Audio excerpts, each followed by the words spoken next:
Hello, everyone. Welcome to another episode of That's What They Said. Today we are going to have Yash Muthian. Yash Muthian has been a good friend of mine, since 2009, and we are going to be inviting him today. He's going to be talking about a lot of aspects. I do foresee a lot of banter coming through as well. So, welcome everyone. Welcome to another live. For those of you who are joining for the first time, I'm doing something known as That's What They Said, which is a chat show, a talk show with some of the people from my close network. And here's what I'm doing. I'm going to be talking today to Yash Muthian. I will introduce him as soon as I get his request as well. I haven't still got his request. As soon as I do get the request, I believe I will be good to go as well. There it is. There it is. Great. So I have him, and Yash Muthian will be on any moment now. It's been a while actually since I've seen him, so this might be a good chance for us to reconnect as well. There you Hey, go. hi Sharang, how are you? Very well. How are you, Yash? Good, Sharang. Can you sort of hear me well? Yes, I can hear you well. Everything is perfect. I can hear you well. I can see you well. You have lost a lot of weight as well. That's great to see. Can you also hear and see me clearly, Yash? Sorry, I just sort of missed you there for a moment, but yeah, I think this is better now. Okay, fantastic. We have about 25 odd people who've joined in, and we'll Yeah. be expecting more over the next, say, sort of about 40 odd minutes. I am going to quickly begin and give a brief introduction about Yash Muthian. So we go back in 2009, 2010. Is when we first met at HR College. For those of you who've just joined us, Yash Muthian has completed his BCom. He's completed his chartered accountancy. He has completed his CFA. He has, he's worked at one of the big fours. He has also worked at one of the Mackenzie Bain BCG. So, he's worked at BCG as well. He is, apart from working in finance and he's working in investments right now, Yash has also been a marathoner. So today we are going to talk a little bit about his journey from getting in so many degrees, from getting in, running the diameter of the earth around two and a half times over the last decade. It's been a great journey, and so far, and lots more to also come. Yash, firstly, how does it? Firstly, welcome, and So secondly, thanks, Sharang. how does it feel being on your first Insta live? Great. Actually, sort of, this is my first live. I was just seeing the comments. They were on the lines of please smile, Yash. So yeah, I'll just sort of keep that in mind. But no, sort of, thanks guys for joining. This is sort of fairly new for me, but no, thank you very much, Sharang. All right, great. So let's rewind and let's go back to our times at HR College. We spent a good 5 years at HR. Just wanted to pick your brains on Yash. What has been your biggest takeaways from your college life? Yeah, no, sure. So basically, Sharang, for me, college was basically just sort of RCHR. It was basically Rotaract Club. That's all. And my most sort of active years in the club were my sort of junior college. For me, RCHR was great because in many ways, at age 15, you basically get to have role models, right? At age 15, for most people, your role model is just sort of within your first family. But for me, the way, for example, that sort of Chirag sort of conducted himself, or the way that Keshav spoke, or the way sort of Ramita spoke, was just sort of fascinating on so many different levels. For me, RCHR was that way to really sort of explore what's just sort of out there in the world, what people are doing. It was just so different in that sense. Sure. For me, the big takeaway was that basically Rotaract was a lot like Office in so many ways. Sort of now looking back, because at a very high level, what is the difference between organization sort of meeting versus sort of pitching to a founder right now? Sure. In so many ways, they're all the same. Your basic principles of clear communication, clear sort of thought, all of those remain the same. Okay. Okay. Yeah. Is there some disturbance with my audio? No, I think it's fine. I can hear you slightly clearly. There is some disturbance, but I don't. It's fine. Okay. That should be fine as well. For people who are also not knowing this so far, I'm just going to reiterate once again. Yash has finished his chartered accountancy. He's finished his CFA. He has worked already at BCG. He's worked at KPMG. He currently works at Westbridge Capital as an investment analyst. Yash has been running for the last decade as well, and not like running a couple of kilometers here and there. Yash has been, running quite a lot over the last, few years. Can you take us through your day, Yash? Can you take us through some of your busy days as to how you manage your time? How have you Yeah, managed Sarang, by the way, so I'm much? still getting a couple of comments on the audio disturbance. I hope it's okay. There is a little bit of Just give disturbance. me a I'm not moment. sure Sorry, how you just give me can. a quick moment. For people who've just joined us, we've got Yash Muthian, and we're in conversation with Yash Muthian. He's a marathoner. He has so many degrees under him in finance, work at Yeah, uh, is this better? places as well. Yes, I think it's slightly better. Maybe let's move on to understand a little more about your day, Yash. How Sure. have you managed to do so much in so little time? Yeah, no. So basically, Sharang, I think basically just sort of doing CA, doing CFA really sort of changed my outlook towards sort of planning my days, towards planning my time. And my days have been sort of fairly busy ever since, and that's basically how I sort of like it. Um, you know, so I think the two boundary conditions that I sort of realized early on in life was that firstly, I am a sort of morning person, Hmm. and secondly, I basically can't do without sort of 7 8 hours of sleep. So just sort of keeping those in mind, I would sort of sleep at 8 p.m. I mean at night, wake up at 3 a.m.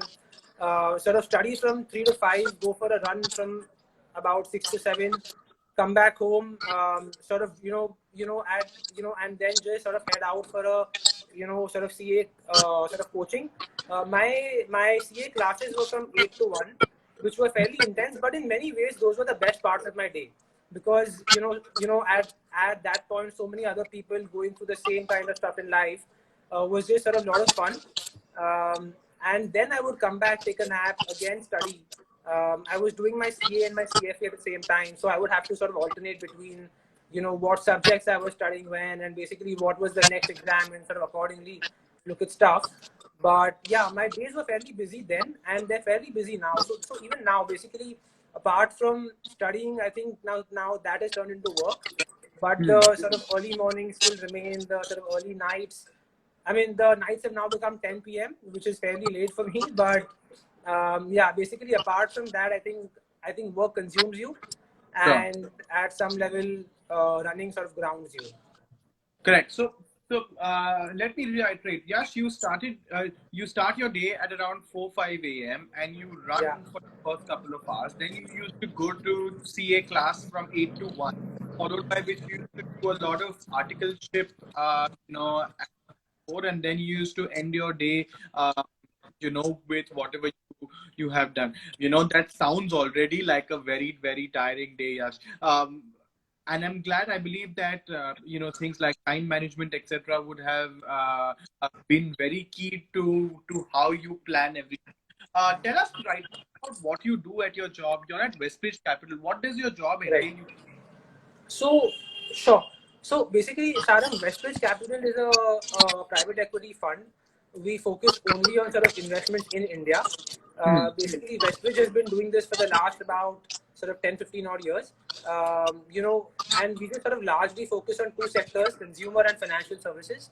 I Okay. work in the financial services team. The team in general is fairly small. We're just about 10, 12 of us at Westbridge in the investment team, sort of half and half between financial services and consumer. That's how we sort of structure it. And basically, as part of the financial services team, I just sort of, so look, my sort of biggest, sort of coverage areas are banks, NBFCs, and sort of insurance companies. Sure. And my sort of biggest focus is banks and sort of new age fintech companies. That's basically what I focus on. I think as part of my job, it's important to have a view on, the macro and the micro aspects.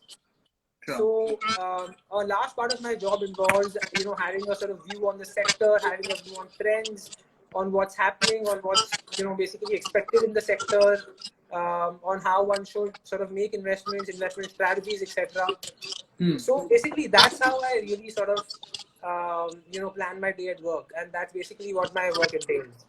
Okay. So Tarang, I think there's still some disturbance. Just give me one moment. Sure, absolutely. So for the new people who've just joined us, we're in conversation with Yash Muthian. Sorry, we're just waiting to fix his audio, and we should be ready to resume whatever we have started in just a couple of seconds and just a couple of minutes. So far, we've spoken to Yash Muthian already about his day, as to how he used to plan. The guy used to wake up at around 4 a.m. He used to for a few hours, and then he used to do so much as well. Yash, let's move on to the next couple of questions. You just mentioned that you speak to some entrepreneurs because you have a very close inkling with the industry. So you speak to entrepreneurs, especially in the consumer division, in the financial service division as well. We are certainly going to be having a lot of entrepreneurs viewing this particular video at least live or slightly later as well. Yash, is there any advice do you have on entrepreneurs as to what they should do in order to be successful, in order for them to be funded like funds like you? Right. So, Sharang, firstly, sort of, I don't think I'm just sort of qualified enough for this sort of answer yet because look, I do realize that most of the founders that I meet, most of the people I talk to, are probably sort of experts at their fields and they've been through a lot. And look, the sort of entrepreneurship journey is not easy. So, full respect to every entrepreneur who's sort of succeeded or failed. Having said that, I think at a very personal level, what really attracts me to a few sort of entrepreneurs is when you have a very strong sort of mission, vision, and a sort of purpose towards why you're sort of doing something. What also attracts me to a few sort of founders is if you're well educated. By that what I mean is if you've taken the time to really ground yourself in academics, to really walk the path, because to a large extent that shows me that look, this guy could have been very well doing a nice job, but he chose this out of passion. Okay. I think that is a large statement to make. And the fact that basically sort of the person's track record, all of those things sort of matter a lot. But yeah, I think for me, if the most sort of crucial aspect of that is the sort of mission and the vision. Okay.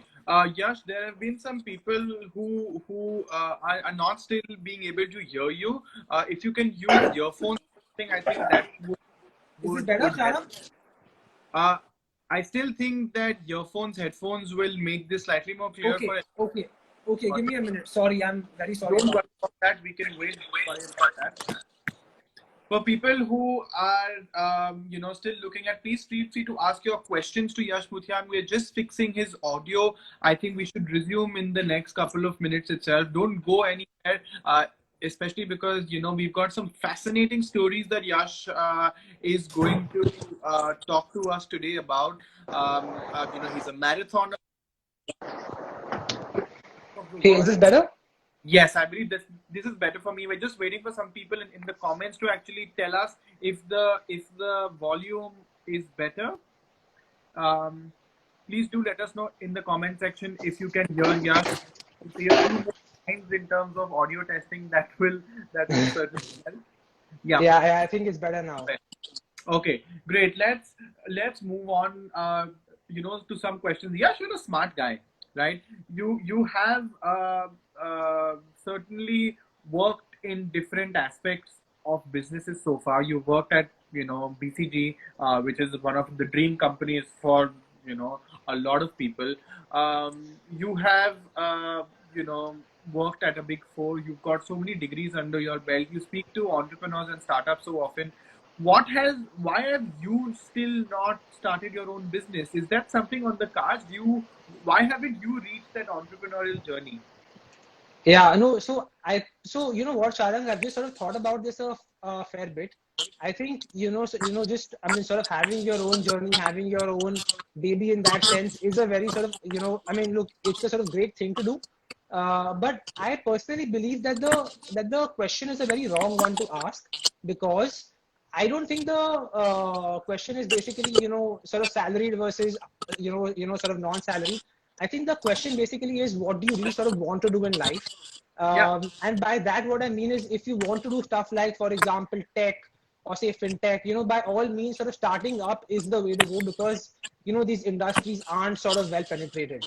On the other hand, if there's, more sort of traditional stuff that you want to do, for example, say accounts, say taxation, say finance, all of those things, I think the logical way to do it would be to really sort of work with the company, work with the Mm. big company, learn the ways, learn the sort of, methods of just sort of doing stuff. And I think the added advantage of basically having your boss as your mentor, right? Because Mm. here you have somebody who spent maybe 20, 30 years Yeah. doing exactly this.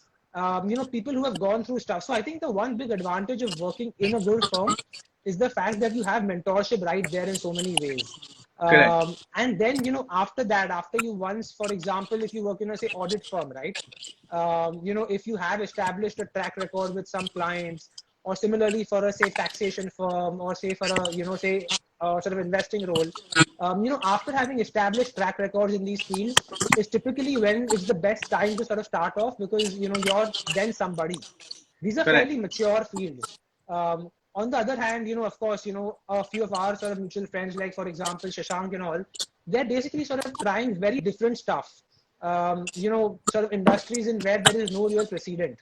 In such Sure. cases, it's very important to just sort of start off, and then, I mean, just in many ways, just, I mean, take the big plunge. But I don't think that's needed for me yet, and I'm not sort of ready for it yet, to be honest. Okay. So nothing that's coming up for Yash Muthian in the next few years where we'll see a mega launch of his this. So next 5 years, I don't think so. Next 5, 10 years, I don't think so. But would I sort of rule that out? No. Do I want to do it at some point in life? Yes. Okay, okay, okay. So now let's move on from talking about your work and what you do to let's talk about something that you're very passionate about, which is running. I do remember about 10 years back when you started off. I remember the first couple of times when you started off, you had sent me a text, Sharan, do you want to join me? Oh yeah. I've been running at racecourse. So I did join you for, maybe about 3 to 4 days. And I used to actually beat him in the race for about 2 rounds. But then I used to go back home after those 2 rounds, but he used to run about 20 more. Yes, how did running start for you? Why, was it fitness? Was it, how did you get motivated to go for your first run? What was running for you in the first couple of months? Yeah, yeah. So basically, Sharan, for me, I had to in many ways run to sort of save my life. I mean, when I mean, I was in my 10th grade, I was around 95 kgs, and I was Hmm. fairly overweight, and I basically had sort of borderline cholesterol. As a result, I was asked to sort of start working out and take care of my diet, etc. I did pay up gym membership sort of couple of times, and then I didn't eventually sort of end up going for it. Hmm. As a result, I basically felt that, going for a walk, or, just sort of going for a run felt much more liberating. And I still remember on my first day, I basically wore my father's old shoes and just went for a quick sort of run. But Hmm. about 100 meters into the run, I had to stop and pant and sort of gasp. And that's basically what my first day was. The one thing I really liked about running, though, was that it wasn't a sort of competitive sport. By that, Yeah. what I mean is, if I'm extremely bad at tennis, I'll be very shy to play that against you. I'll be very shy to, just put myself out there. As a result, people don't typically sort of pick it up. Basically with running, the battle felt sort of much more internal. It felt Hmm. much more personal, something that I could sort of work on at my own free time. I wasn't pressurized into, for example, beating Sharang any day. Hmm. So I think basically sort of distance running felt much more sort of therapeutic. It felt much more a sort of thing that I could do without the pressure of the world, sort of on me. Which is why running happened, and basically which is why the first few months happened. Well, that was the first few months that you're talking about running. Take us through your journey, Yash, about marathoning. How that first run at Racecourse, culminated into you taking a flight, going to New York only to run. People usually run to get to different countries, you go to different countries to run, right? Yeah, yeah. Take us through your full journey as to how it's been, how what steps in your life did you take in order for you to now be something known as Yash Muthian the marathoner. No, I think, yeah, sure. So I think it was basically sort of one step after the sort of other. I didn't really, I mean, plan this out. But I honestly feel that sort of running, look at a very fundamental level, if you really enjoy what you're doing, if you really enjoy this time outside of work, outside of studying, it just feels really, really good. It felt like one of those things that I didn't have to pressure myself to sort of excel at. So, I wasn't pressurized to sort of excel at running, unlike, for example, studies or my CA final exams, etc. So, it just felt much more liberating, which is why I just sort of stuck, at the whole journey. Along the way, I think multiple great things happened. So, for example, I think the biggest, sort of, game changer was the fact that I actually found so many friends who were sort of fellow runners, so many mentors, so many friends of sort of different age groups, backgrounds, etc. And that really kept me motivated.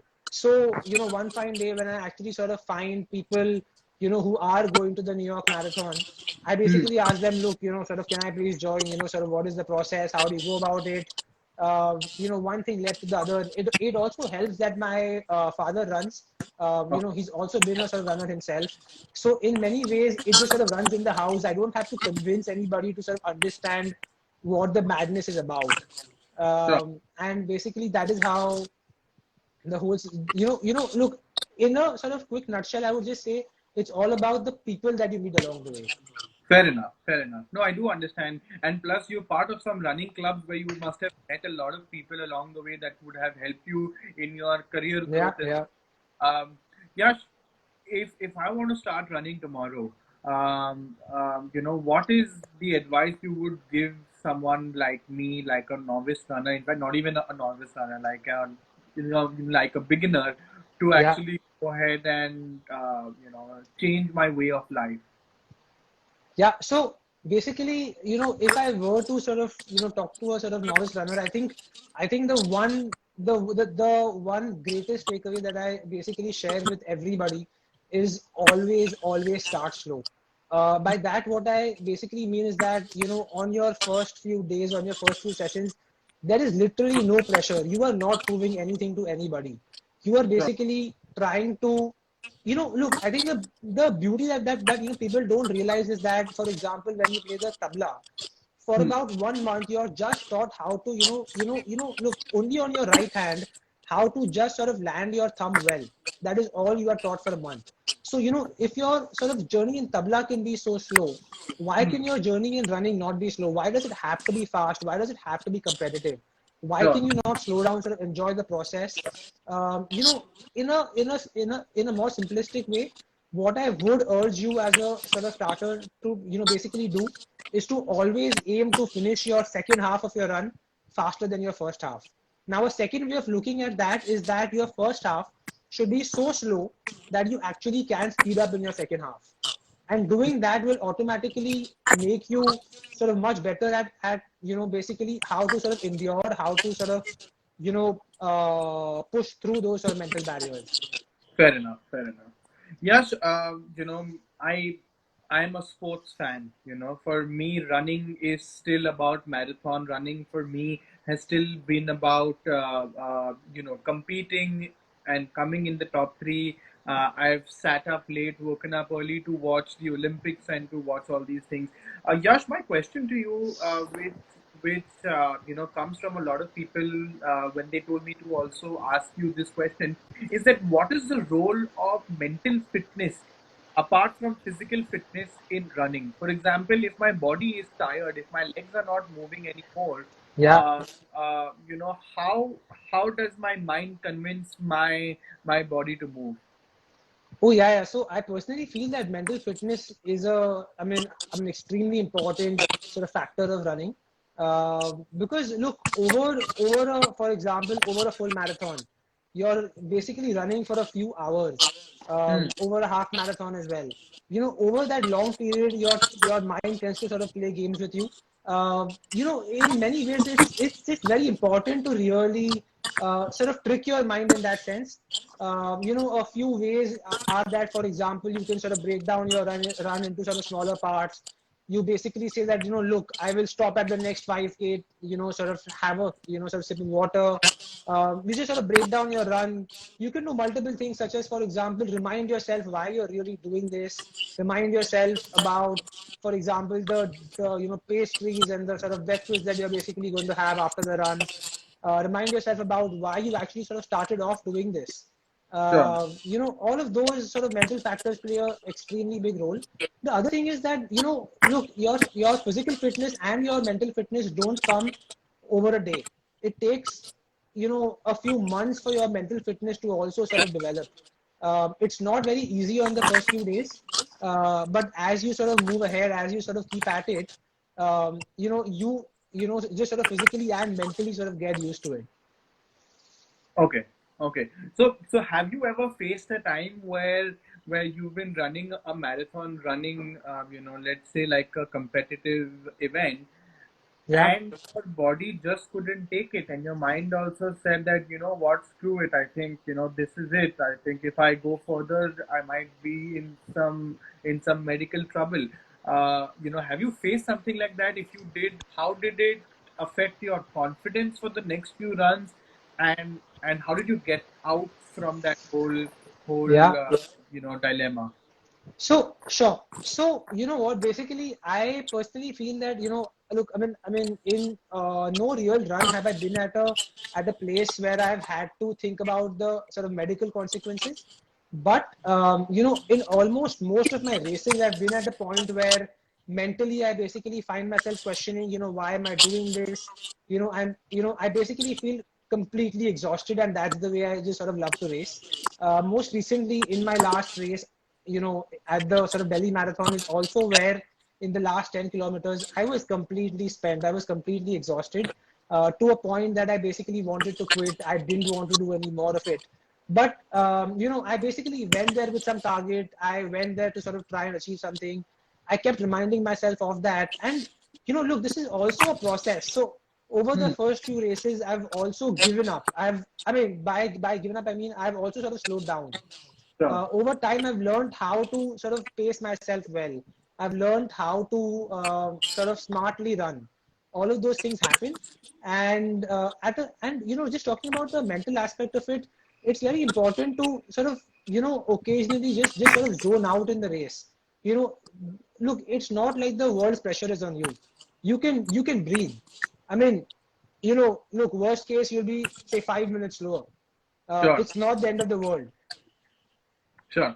And there have been a lot of comments coming in as well. A lot of the people having some questions for you, but I'm not sure which ones of them are appropriate, to ask, and which No, ones whatever you want. of them are not. But I'm going to move on to some other questions also that I have been having, that I have actually thought about. Yeah. Firstly, take us through your best marathon moments. Which have been your moments where you'll be like, you know what, all the sacrifices I've done, everything I have done in order to wake up at 4 a.m. for the last 10 years, or Yeah. for the last 5 years, this has paid off for this particular moment. So which has been your best marathon moment so far? Uh, um, I personally think that my best marathon moment so far was in 2014 at the New York Marathon. I was at 19 back then. Sorry, I was what, sort of 20 back then. And basically there, to be a part of probably the world's sort of biggest marathon. You've basically got 55,000 people running with you. At that stage, what are the odds that I find myself running next to Caroline Wozniacki? And this is exactly 1 week after Caroline played Serena in the sort of championship finals. So Serena won the match, but basically Caroline was running the New York Marathon on that Sunday with me, and both of us just sort of ran together. It was just sort of sheer coincidence. We were the same pace, and at the finish line, when there was Serena Williams sort of standing there to give the medal to Caroline, she also gave me my medal. For me, that was sort of phenomenal because it was a sort of culmination of so many things, right? like first international race, New York City Marathon, and basically what's more, I mean, my medal was given to me by Serena Williams. It just sort of couldn't get more special than that. For the viewers, who are still with us, let me just put this in perspective. Yash Muthian was running alongside the former world number one women's tennis player who had just finished off her US Open match, and she lost against Serena Williams, who needs obviously no introduction. That is fantastic as an achievement. I do remember when I saw it on Instagram, I'm like, wow, that's one lucky guy who you know, you know, done a lot with his running career. Anything else, Yash, that has been something that you want to tell us about in terms of your best, running moment of your life so far, apart from Serena Williams? Basically, Sharon, if I were to pick one more, it would probably be a more recent one. In February this year. This was, of course, pre-COVID, and probably one of the last races to be held. This was the Delhi Marathon, and I had sort of trained really hard for it, and I finally sort of broke the sort of 3 hour barrier. Basically, for many amateurs, the 3 hour barrier is the sort of equivalent of sort of qualifying for the Boston Marathon. So again, the Boston Marathon is the most prestigious marathon for which you can qualify. If basically for males under 30, 3 hours is the sort of qualification time, and that is what I was sort of gunning for. I basically ran that in 2:59, and it was the coming together of many sort of sacrifices. Just to give you some more context, my first marathon many years ago was in 4 hours and 28 minutes. So Wow. basically, shaving off 90 minutes over that distance was basically done over, I mean, multiple marathons and just sort of multiple steps. And when that came true, it was probably one of my sort of favorite moments. Fantastic. Yash, you're on Nike posters as well. We've seen you over the years on some Nike posters. What are these Yeah. Nike posters? Why are you on them? Yeah, no, sure. So basically, Sharon, my association with Nike goes back to 2013. That is when I was running my first marathon. And that's when Nike just sort of got in touch. And, we've been sort of associated ever since. They've been extremely kind, extremely supportive. And back in 2014 is when they were doing a sort of campaign called We Run Mumbai. And I was part of that photo shoot and those shots. And I mean, quite a few sort of hoardings across Bombay had those shots, and that is basically why I was on those hoardings. But ever since they've had something called the sort of Nike Run Club. At the Nike Run Club, we basically have this sort of initiative for sort of new runners, for people who've never really been runners but really want to try it out. And how do you help them in many ways take their first journey, their first steps towards running. Sure. So we have this sort of group called Pacers. Most of my friends and I are just sort of part of that group, and we basically sort of help out new runners. We just sort of share our experiences, sort of with them, sort of run with them. Of course, things have moved virtual now, but this is all I mean, all sort of pre-COVID. Um, but yeah, basically, I think my favorite part about the whole Nike journey has been that it's given me a platform to really connect with so many different people, and just be a part of so many different running journeys. Sure. You mentioned that Nike supported you, but then I'm sure that Nike, has been only one aspect of support for you. You've had your parents that I know that have supported you because your Yeah. dad is an avid runner.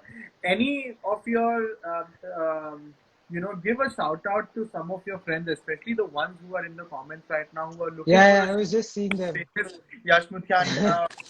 What is the role of friends and sacrifices that you might have made during these times in order for you? Because I don't think you can have social commitments like you used to, because people that are here, especially like the Pawan Cherries and the Yash Duggars, they will party until the wee hours of the morning. But I don't think by they are getting home, you finish Yeah.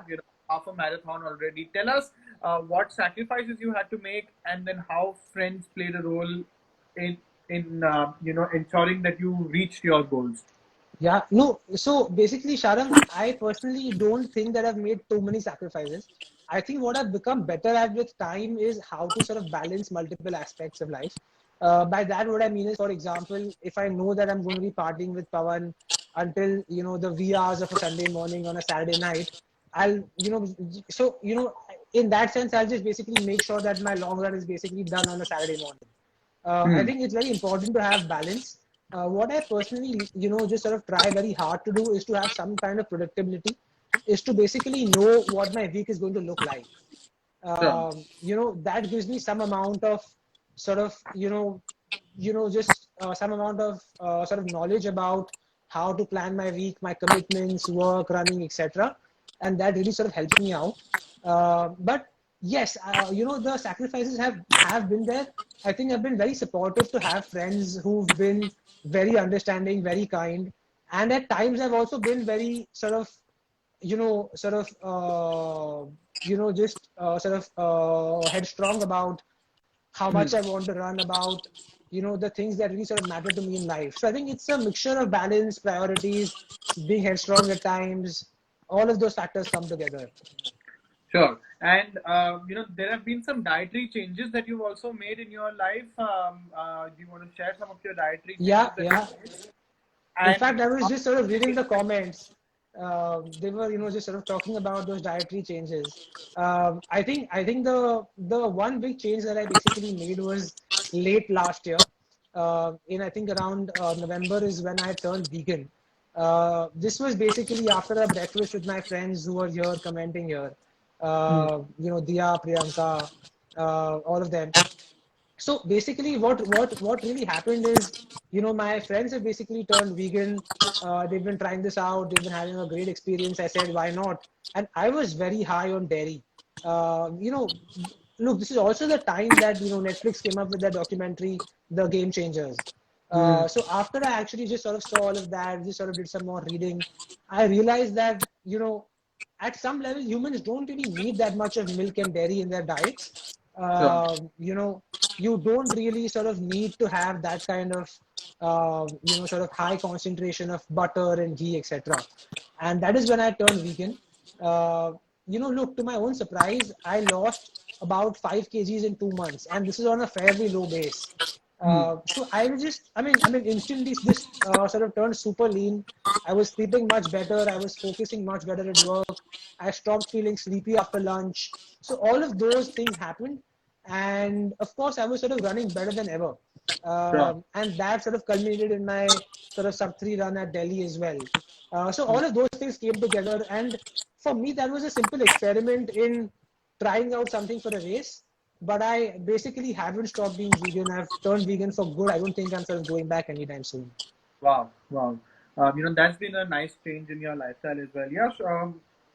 What advice would you like to give people who are maybe in college, or people who have their jobs, and they maybe are not taking out time to look at fitness. Yeah, um, yeah. Please do let us know what you have as a piece of advice for them. No, basically, I would say so. For people looking to sort of take up fitness, look, I think firstly, it is not easy to really sort of squeeze in, sort of 1 hour of, sort of hard effort into your day apart from work. I think all of us have a lot of commitments already. So I Hmm. totally respect you for wanting to have that hustle. I think it's very important to, again, take it very slow, very easy. It's important to sort of build up, because you're in a state that your body hasn't sort of seen before. So it's important to just sort of build up your sort of physical state, and then sort of really sort of pick it up from there. The other big thing I would say is, I think what really matters is sort of consistency. So for Hmm. example, I would say do 4 workouts of 25 to 30 minutes a week. Sure. And I would say that is much better than doing 1 2 hour workout on a say Sunday in the gym. I think being more consistent, being more frequent is the key. Having sort of quality over quantity is the key, and don't go all out only on like one particular day of the week. Keep it more sort of balanced. Sure. No. No, I think that answers a lot of questions that have been asked in the comments about running, about how to manage injuries and all those things as well. Yes, let me move on to a little more of the lighter note now. I have some Yeah, rapid fire questions for you, and let's yeah, try and get to know a little more about you. Yes, my first rapid fire question is, the idea obviously is for you to be rapid here and yeah. not invest a lot of time in thinking. Yes, if someone had to write a book about you, what would be its title? Forrest Gump. Forrest Gump. I think that's a little plagiarized. I might have heard that before. Uh, okay, what is one thing that you find true but the others don't agree with? um, I find to agree with. So on the lighter side, struggling to think of something right now, but um, I think sort of being slow, running slow Yeah. is I mean look I mean if not true, I think it is good enough, but others don't sort of agree with. Hmm. Okay. Yes. What did you want to be when you grew up? When you were a kid? When you were a kid, what did you want to be when you grew up? Oh, multiple things. So I think barring the first few years of wanting to be a soldier, fireman, all of that, I think the first real sort of career aspiration I had was doing PR slash marketing, advertising, etc. This was late in my school, and of course that sort of evolved over time. But I would say my first real career aspiration was doing marketing. Okay, okay. I don't think that is still far away from you. I believe, had also gotten into business school, if I'm not wrong, right? Yeah, Yeah, yeah, we mentioning Chicago Boots, if I'm not correct, wrong correct. again. All right, so maybe if you can defer your admission and actually look at marketing as a specialization, maybe you can, 3 years later, by 2023, Yash Muthian can be, working at an agency. Yeah, no, sure. I mean, why not? So I don't see myself working at a Sure. but basically, I think the big question now is whether to go for the MBA this year or whether to sort of defer it. But yeah, I think that depends on the whole situation right now. Superb. Who has been your biggest inspiration? Um,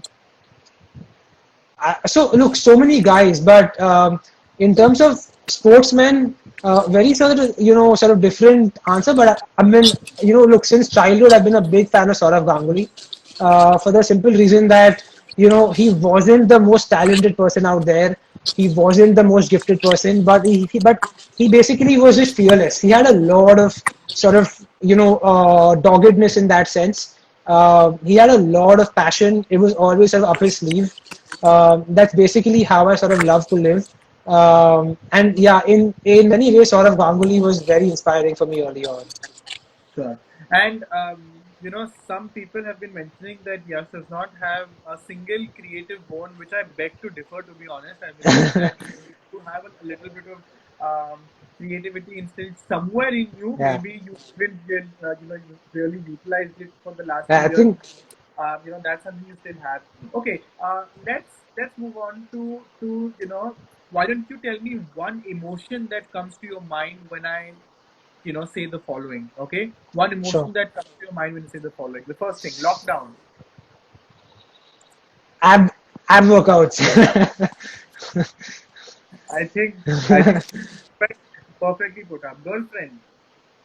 um, yeah, sure. So what? The first emotion that comes to your mind. Best friend. Okay, okay, fair enough. Next emotion comes to mind when I say marathoning. Steadiness. Okay, Basically, sort of doggedness. okay. First emotion about married life. And life, nothing changes. Okay, I mean, your best friend remains your best friend. all right. Okay, that's a nice way to also put it. Any who has been your biggest inspiration? Did you mention Saurav Ganguly, somebody from the Yeah. marathon field? Somebody who you looked up to? Yeah, so actually a couple of people, but I think at this point, and look, this answer might seem fairly common to the runners, but sort of Kipchoge, the runner who basically broke the 2 hour barrier for running. He's sort of fairly famous now. Look for. I've been sort of tracking him, following him for a long time before this. He has a very, very inspiring journey. Basically, a runner who wasn't good enough for sprinting. He was dropped off the sort of 800 meters, the sort of 1,000 meters teams for his country, which is why he began to run long distances. In many ways, it just sort of resonates with me that look, if you can't go fast, go long. If you can't do something, which is A, try and be sort of, graded B, which is basically what he did, and he just sort of excelled at it like, no man has. So yeah, I think sort of Kipchoge from that point of view is very, very inspiring from my field. Fantastic. Great. And the last thing that comes to your mind when I say Sharan? Rotract. All right. Great. All right. Keshav. Keshav. Keshav. I should put this message to him as well. Thank you so much for being a part of this. We've spent the best part of 45 minutes together where we've discussed about your journey, about your ideas in finance, and talk about your whole marathon experience as well, all the sacrifices you made. The aim of this talk was to ensure that some people get motivated by doing what you do. Some people should be running on the streets when things, open up again. There'll be more people, being fit. I believe you are a great ambassador for fitness in this country. So keep up all the good work you're doing. I'm extremely sorry for people whose questions were not taken with slightly pressed for time as well. But then I'm sure Yash is kind enough to help you with the questions that you might have for him on a one-to-one basis as well. Yeah, absolutely. Feel free to sort of message me. Sure. I want to take this opportunity, Yash, to thank you once again for being a part of this chat. It's been a pleasure having you, talking on That's What They Said. And I wish you, on behalf of everyone watching and listening, I wish you all the very best for all your endeavors, especially the one at Chicago booth. Whenever you decide to go, No, absolutely. all the best. Thank you very much, Arang. Thank you very much for having me. Very, very kind of you. It's my pleasure. Thanks so much, Yash. Bye-bye. Thanks, guys. Thank you very much. Talk to you soon. Thanks, Arang.